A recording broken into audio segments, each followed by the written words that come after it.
Hello everyone and welcome. Today we're going to be talking about ions and the octet rule.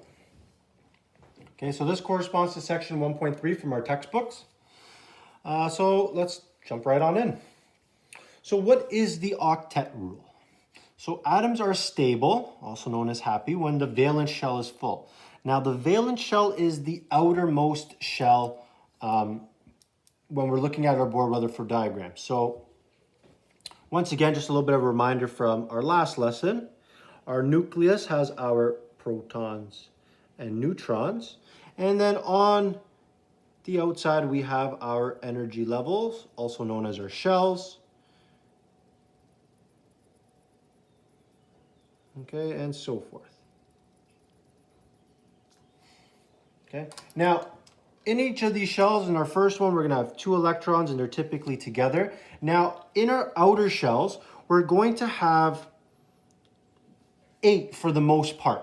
Okay, so once again, if I had a full outer shell here, or an inner shell, sorry. Now my valence shell is this last shell. So let's say I have my valence shell that only has 2. Now, this atom here would not be stable. It would not be happy because it doesn't have a full outer shell.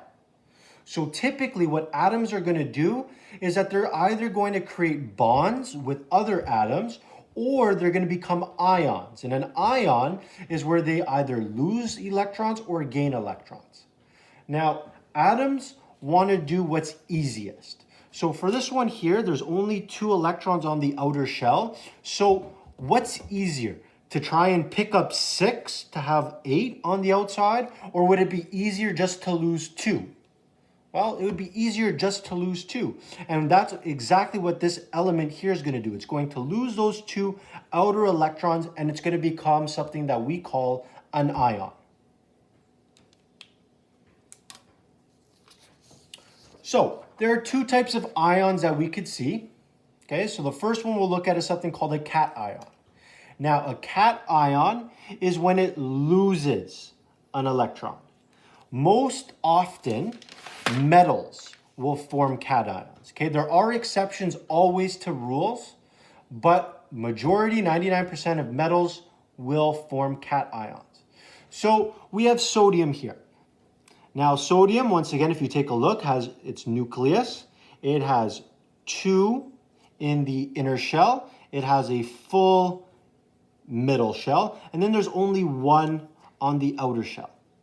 So what's going to happen is that this element is going to lose this electron. Now, where's this electron going to go? It's either going to go to another atom that's trying to pick up some electrons. It might form a bond with something else as well, right? So this electron has different options, but at the end of the day, what's going to happen is that this electron is going to leave. Now, when this electron leaves, our valence shell is still there. Okay, a lot of people think that it's not there anymore. Okay, so it's still there, but the thing is it's now empty. So this here would be our Bohr-Rutherford diagram for our cation. So if we were going to do this properly, if I asked you to draw me sodium 1 plus, because that's what's happening here, it's losing the 1 electron. We would first draw, maybe I'll do it a little bit bigger here so that we can see better. Okay, so we'll have our nucleus. Now our nucleus is going to have our protons and our neutrons. Now this isn't changing. Okay, so our protons, well, we're still going to have 11 for sodium. Our neutrons are staying the same. Okay, we're going to have 12 of them for a mass of 23.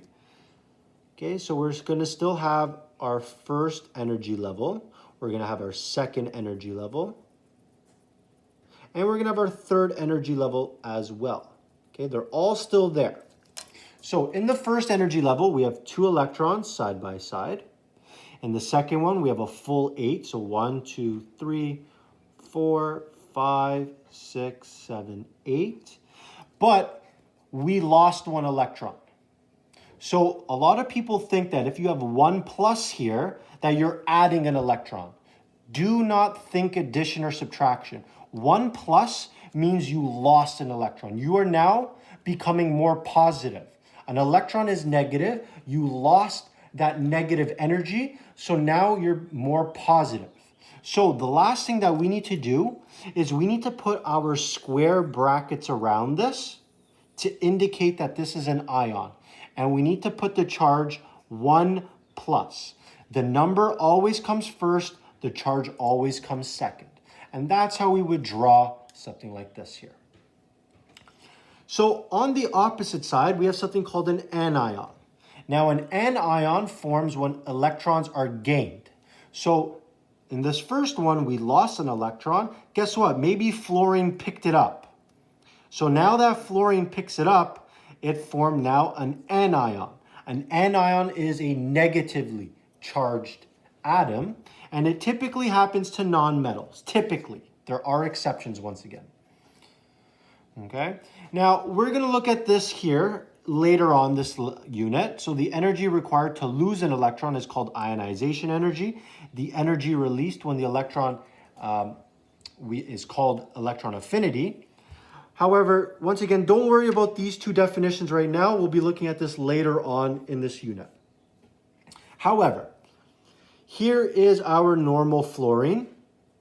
Okay, once again, fluorine has an empty space. Typically, we draw it on the other side. However, what's happening is fluorine picks up an electron, so now it becomes full.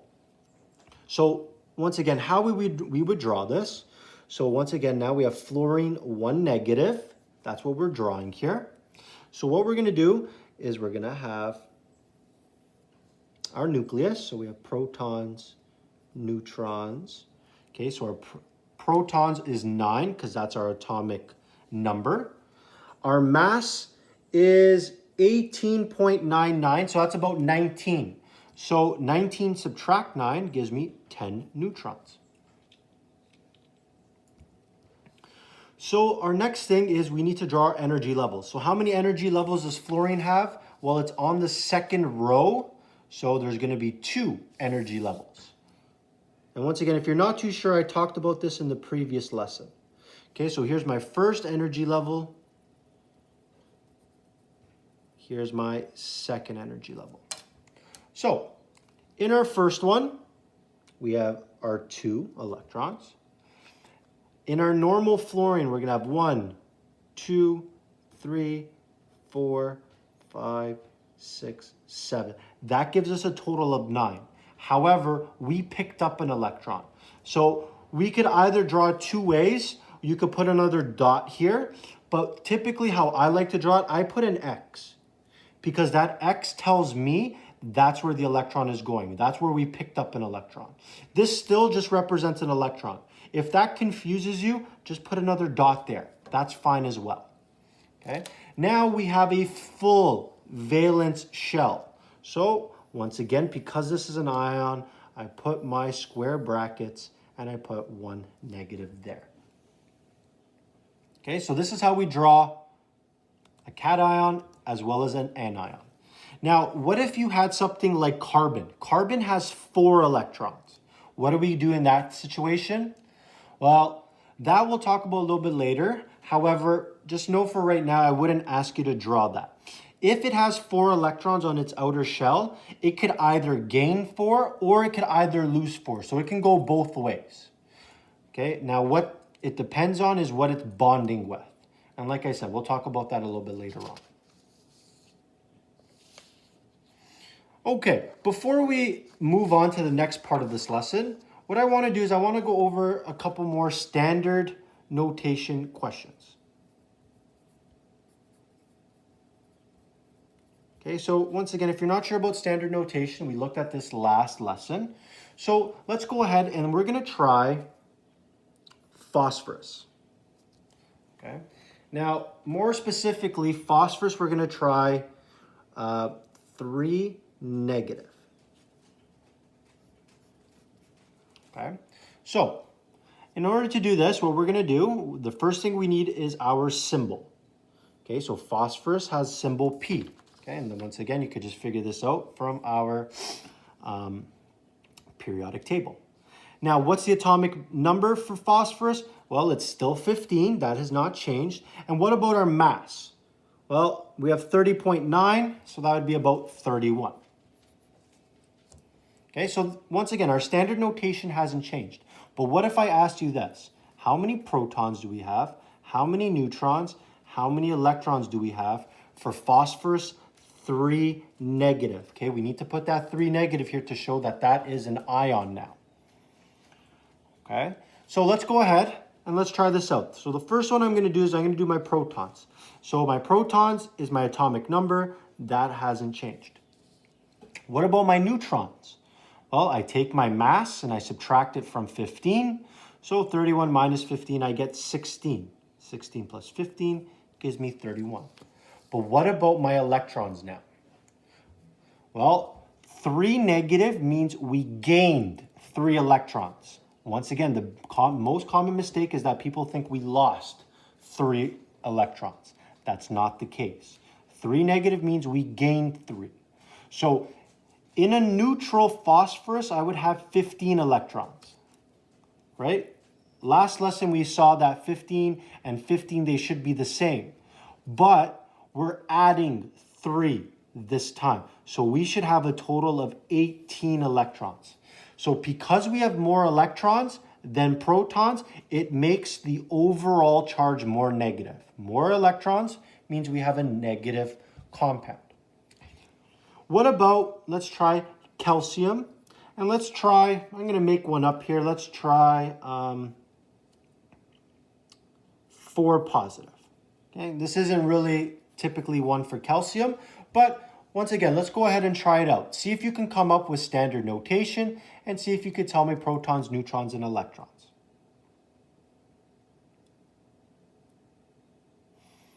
Okay, so our symbol for calcium is Ca.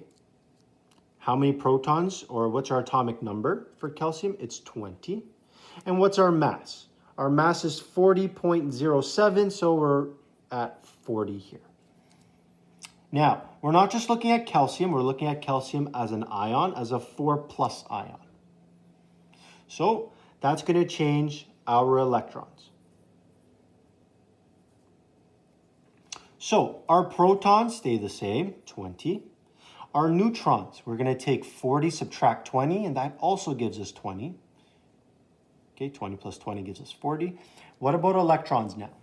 So we started off with 20 electrons. However, 4+ means we lost electrons. How many? We lost 4. So our electrons should be 16. So because we have more protons, it makes our compound more positive. Okay, so once again, you should be able to do this by now in grade 11. Okay, the last thing I want to talk about before we move on. Actually, you know what? I'll wait till the end of the lesson because we'll be talking about multivalent metals soon. Okay, so sorry, let's just keep moving on for now. Okay, let's talk about something called isoelectronic. Now, every single ion is going to look like a noble gas. Now, you might be thinking to yourself, how is that the case? Well, once again, let's look at these examples we did previously. Let's look at sodium 1+. Okay? So sodium normally had 1 electron in that third shell. Okay, once again, it had 11 electrons, right? 2 in the first one, 8 in the second, and then 1 there. So it has a total of 11. But as an ion, it loses an electron. Now, why do they lose an electron? Because it wants to be more stable. So because it lost an electron, now it has a full outer shell. Yes, there's still the valence shell there, which is empty. But if you look at the one on the inside of that, that one is completely full. So what noble gas has the same set of electrons as sodium 1+? Well, if you go to your periodic table, here's sodium normally. What we did was we took 1 electron away. So if we took one electron away, it's only going to have 10 electrons. So which noble gas has 10 electrons as well? Neon here. So what we say is that sodium ion, or sodium 1 plus, is going to be isoelectronic to neon. Okay, let's try another example. What about fluorine 1 negative? So fluorine here had originally a full first shell. It had 7 in the second, but because it's 1 negative, it picked up an electron here. So it has 2 complete full shells. So which noble gas would this one look like? So we're going to go back to our periodic table. Fluorine had 9 originally, but it gained an extra electron to 10. So which noble gas is it isoelectronic with? Neon as well. And we can do that for every single electron or every single element on this periodic table. So what about, let's say, bromine? Bromine 1 negative. 1 negative means it's going to add 1 electron. So bromine 1 negative would be isoelectronic with krypton. What about sulfur 2 negative? 2 negative means it's going to gain 2 electrons, 1 and 2, and it's going to be like argon. What about nitrogen 3 negative? 1, 2, 3. It's going to look like neon. You could do the same thing with your metals. What about calcium 2 plus? 2 plus means we lose 2 electrons, so it's going to go 1, 2. So it's going to be isoelectronic with argon. What about lithium 1 plus? Lithium 1 plus means it's going to lose 1 electron. So it loses 1. It looks like helium. So the reason why it does that is because you need to remember that noble gases are stable. They have full valence electrons. Every single other element does not. So all of these elements want to become stable and they want to look like a noble gas. So they're either going to add electrons or lose electrons to look like a noble gas here. And that is what this here is saying. Okay, so if you had neon, neon had 10 electrons. It's stable. Okay, neon here is stable. However, let's look. Sodium 1 plus. 1 plus means you lose an electron. It's going to look like neon. So sodium is isoelectronic with neon here. What about magnesium 2 plus? Well, once again, same thing. 1, 2. So magnesium 2 plus also looks the same. Fluorine 1 negative looks the same. Oxygen 2 negative. So all of these electrons or all of these atoms want to look like neon. They want to have the same configuration of electrons, and we call this isoelectronic. So if I asked you, what would beryllium 2 plus, what is beryllium 2 plus isoelectronic to? You would say helium. It lost 1 electron, 2 electrons, so it would be isoelectronic with helium there. Okay. The last concept that we're going to be looking at is our multivalent metals and polyatomic ions. Now, polyatomic ions, we're going to be talking a little bit later on this unit, okay, a little bit more in depth anyways. But what I want you guys to do right now is I want you to take out your periodic table, okay? Because by now you might be asking, how do I know what the charges of each element are? And this is a very important question, and it's actually extremely important in the whole course that we're going to be doing. So, what you need to be able to do is you need to be able to tell me what charges each of these elements make. So if I asked you for beryllium, what charge does beryllium typically make? Now, you need to be able to tell me how many electrons beryllium has in its outer shell. So you do that by looking at your periodic table. Okay? So everything in this group, group 1, has 1 electron in its valence shell. Everything in group 2 has 2 electrons in its valence shell. Next, we have the transition metals. These transition metals are put here in the middle because they don't follow any other trend. Okay, so they're all over the place. They're all scattered. They all make different charges, so we don't take that into consideration.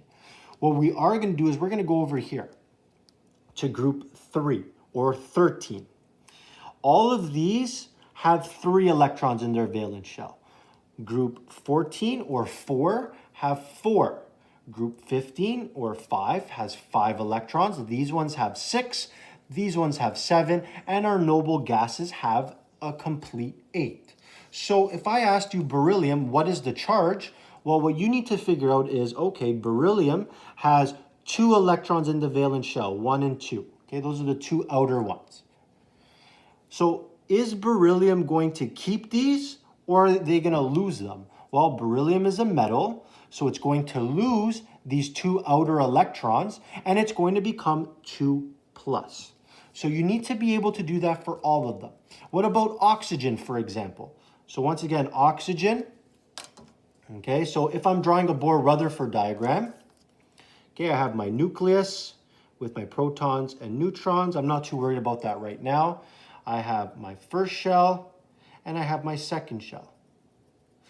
Okay, my first shell has 2, and my second shell for oxygen is going to have 6. 1, 2, 3, 4, 5, 6. Now, how do I know that I have 6 on the outer shell?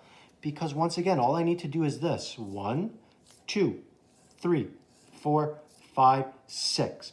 Oxygen, sulfur, selenium, tellurium, palladium all have 6 electrons in their valence shell. Reason why? They're in this group here. Okay, so oxygen is going to have 6 electrons. Now, what is the charge oxygen's going to make? Well, oxygen wants 8, so it's going to pick up 1. It's going to pick up 2. When it picks up 2 electrons, it gets 8, and it becomes 2 negative. And that's the charge there. So you need to be able to come up with these charges. It's extremely important. Another way you can do this is by looking at your periodic table. They actually tell you everything on your periodic table. Now, if you look at the bottom left here, it says something called oxidation states. That is what charges everything makes. So if you look at group 2, look at all of the oxidation states. Beryllium is a 2, magnesium is a 2, a calcium is a 2. All of these make a 2+ charge, and that's what we had here for beryllium. Magnesium also makes a 2+ charge. Reason why? The oxidation state tells us that it's a 2. If you look at your first group, all of them have 1s. 1, 1, 1, all positive. What about on this side with my nonmetals? Look at fluorine, -1. Okay? And so forth. So you can see a bunch of them there. But what about underneath? Let's look at chlorine, for example. I see positive, -1, 7, 5, 3. Which one do I pick there? Well, the one that you're going to pick is the bold. So if you look back at your key, the bold one is the most stable. Okay, so chlorine, if you take a look, the -1 is actually the one that's bolded. Reason why? Everything in this row makes a -1 charge. Those are the ones that are most stable. If you look at the next one over, oxygen. If you look at oxygen, it makes a -2 and a -1. Which one should I pick? You pick the one that is bolded. The one that's bolded tells you it's the most stable. Okay. Another way to think of that is oxygen, like we just did, has 6 electrons here. So it's going to pick up 2. So the most stable is the 2 negative charge. And we can do this with our multivalent metals. So copper has copper 2 and copper 1. Which one is bolded? Copper 2. So that means that copper 2 is the more stable one, and that's typically the one that we use. Okay? So that's how we figure out our charges. Now the last thing I want to talk about is actually between our multivalent metals. So if I had copper 1, we have our Roman numerals. Copper 2 has copper 2 like that with our Roman numerals. And we'll talk about Roman numerals later on this unit. Now, copper 1 means it has 1 valence electron. Copper 2 means it has 2 valence electrons. So what's going to happen with both of these is that copper is going to lose its 1 valence electron, and it's going to become copper 1 plus. And this one here is going to become copper 2 plus. So the number here tells us how many electrons we have in the valence shell. It also tells us what the charge is going to be. Now, how do I know they're going to be positive? Well, once again, if you go back to our lesson here, metals form cations. Metals lose electrons, so they become positively charged. Okay, now you can do that for every single multivalent. You could do it for nickel, for tin, any single one here. So if I had, let's say, tin 4, okay, tin 4 is SN 1, 2, 3, 4. Okay, because this is a metal, it's going to lose them, and it becomes 4 plus. So it still stays the same there. Okay, so that's how we do our multivalent metals. Okay, we'll get into naming that later on, but for now, this is all we need to know for multivalent metals. Now, I'm not going to talk about this too much. Okay, we're going to be dealing with this a little bit later, but these here are some of our polyatomic ions. Okay, if you go look at online on our website, there are more here on our polyatomic ion list. But one thing that you need to know for right now is that these charges are overall charges. So if I had ammonium, which is NH4 1 plus, it doesn't just mean that the hydrogen is 1 plus, it means that the whole compound is 1 plus. A lot of students have issues dealing with that this charge is the whole thing, not just the hydrogen or the last part. Okay, same thing with nitrate, NO3, 1 negative. It's not just that the oxygen is 1 negative, the whole compound is. Okay, so hopefully that makes sense with that there. Okay, so that concludes this lesson here. Thank you for watching and have a great day.